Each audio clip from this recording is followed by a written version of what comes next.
နေတသေးကိုနည်းနည်းလေးတစ်ခုခုကျွန်တော်ဘက်ကနေမိခွန်းလေးမေးပြီးတော့မှနည်းနည်းလေးပြောချင်တယ်တသေးရဲ့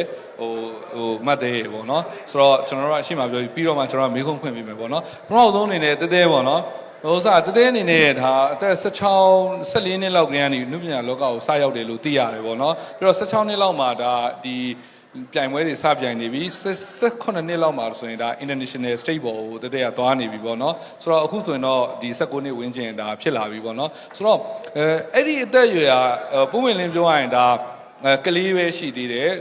ဒီဘယ်လိုပြောမလဲယူထားတဲ့တာဝန်နဲ့ကိုယ့်ရဲ့အသက်အရွယ်နဲ့ကြတော့နည်းနည်းလေးမမျှဘူးလို့ပြောလို့ရတယ်ပေါ့နော်အဲ့ချိန်မှာတစ်ဖက်ကနေဝေဖန်မှုတွေလည်းရှိတယ်အားပေးမှုတွေလည်းရှိတယ်ပေါ့နော်ဆိုတော့ pressure တွေလည်းအများကြီးရှိတဲ့အချိန်မှာအဲ့လုံးကတည်း16နှစ်18နှစ်အရွယ်မှာ pressure တွေကိုခံရတဲ့အချိန်မှာတည်းဘယ်လိုတွေခံစားခဲ့ရလဲဘယ်လိုတွေနာကျင်ခဲ့လဲဘယ်လိုတွေငိုခဲ့ရလဲဘယ်လိုတွေအဲ့လိုမျိုးပေါ့နော်စိတ်ထဲမှာဘယ်လိုတွေဖြစ်ခဲ့လဲပေါ့နော်အဲ့ emotion တွေအဲ့ feeling တွေကိုဘယ်လို handle လုပ်ပြီးတော့မှကိုယ့်ရဲ့ emotion ကိုဘယ်လို control လုပ်ခဲ့လဲဆိုတဲ့အရာလေးပေါ့နော်ပြီးတော့အခု19နှစ်ဖြစ်လာတဲ့ဒီ2နှစ်3နှစ်ဝန်းကျင်မှာကြတော့ဘာလေးတွေကချိန်သွားလဲဆိုတဲ့အရာလေးကိုအရင်ဆုံးဒါပြောစီချင်တယ်ပေါ့နော်ဟုတ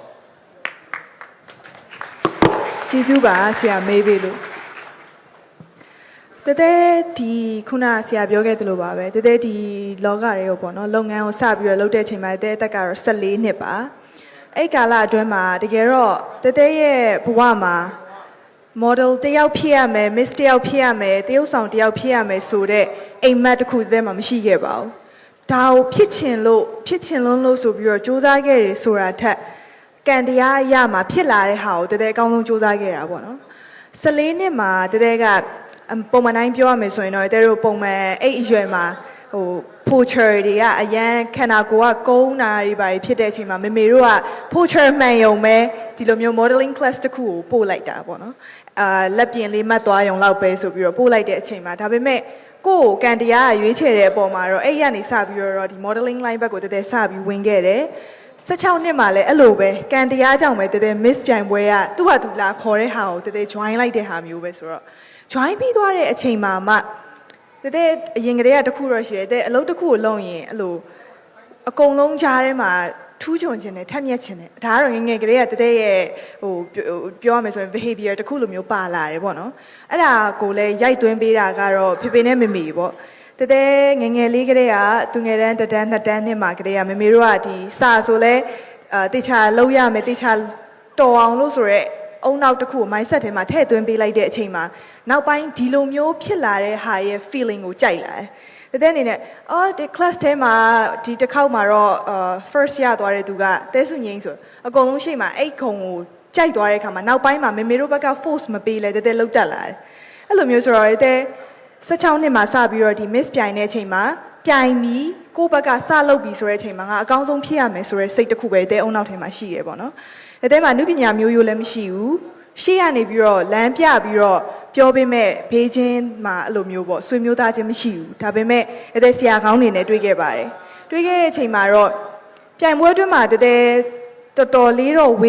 ေဖန်မှုကတော်တော်မြင့်တက်ခဲ့ပါတယ်တနိုင်ငံလုံးနှီးပါးနဲ့နှီးပါးကိုတဲ့မပြိုင်ခင်ကပေါ့ဝေဖန်ခံခဲ့ရတယ်ဒါပေမဲ့16နှစ်ကလေးတယောက်က comment အခု9000 6000တခါတည်းဖတ်တဲ့အချိန်မှာအရန် emotion ကိုမထိန်းနိုင်မဲနဲ့မေမေတို့ဖေဖေတို့ရှေ့မှာပဲဒီ comment ကိုတကြောင်ချင်းဖတ်တာတဲ့အဲ့တော့ဆိုရင်ဖတ်တယ်ငိုတယ်မေမေတဲ့ညင်းဒီလိုလည်းမဟုတ်ဖ ೇನೆ ဘာလို့လဲမေမေညင်းညွန့်မှာဘာလို့ပြောတာလဲဒါမျိုးတွေဖြစ်လာတဲ့အချိန်မှာမေမေနဲ့ဖေဖေရဲ့အဓိကပြောပေးတဲ့အချက်ကကြတော့သမီးအဲ့ဒါကိုဖတ်လို့သမီးကအဲ့ဒါဟုတ်လို့လားမဟုတ်ဘူးမလားအဲ့ဒါကိုလိုက်ပြီးမခံစားနဲ့ဒါမဲ့ငယ်တဲ့အရွယ်မှာတော့ကလေးဆိုတော့အကုန်လုံးလိုက်ပြီးတဲ့ခံစားရတယ်ခံစားပြီးတော့ငိုတယ်ဒါ16 18 18တဖြည်းဖြည်းနဲ့မှတိလာရတာကလူတွေမျိုးမှာဒါတဲ့တို့ရှေ့မှာလဲဆရာတို့ပြောခဲ့တဲ့ကတော့အဲ့လိုမျိုးတွေတော့မပြောတတ်ပါဘူးဒီတိုင်းပဲတဲ့ရဲ့ life experience ကိုပဲ sharing လုပ်တာဆိုတော့လက်၅ချောင်းမှာတော့မှပဲအတူရှိမညီတာသမီးပေါ်မြင်တဲ့အမြင်ကလူတိုင်းကသမီးကိုချစ်ပေးနိုင်မှာမဟုတ်ဘူး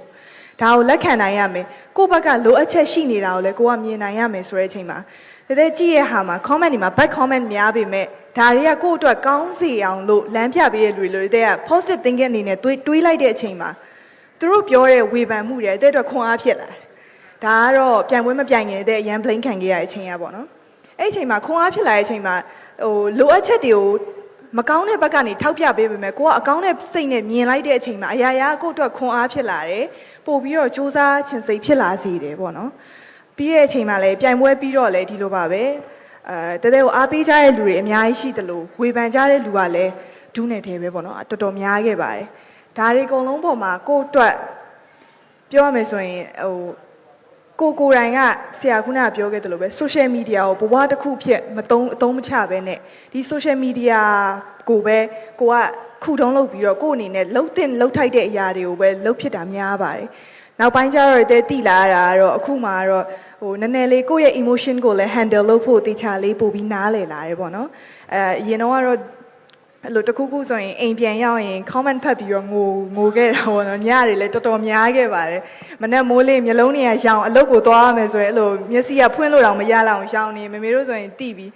ညခိုးငိုထားရလားဆိုတော့ comment ဖတ်ပြီးတဲ့ခိုးငိုထားတဲ့ညတွေလည်းတော်တော်များခဲ့ပါတယ်ဒါပေမဲ့ခုနောက်ပိုင်းမှာတည်းတိလာတာကတော့ကိုယ့်အနေနဲ့ဒီ negative တွေကို positive အနေနဲ့ပြောင်းပြီးတော့ခွန်အားဖြစ်သွားမယ်ဆိုရင်က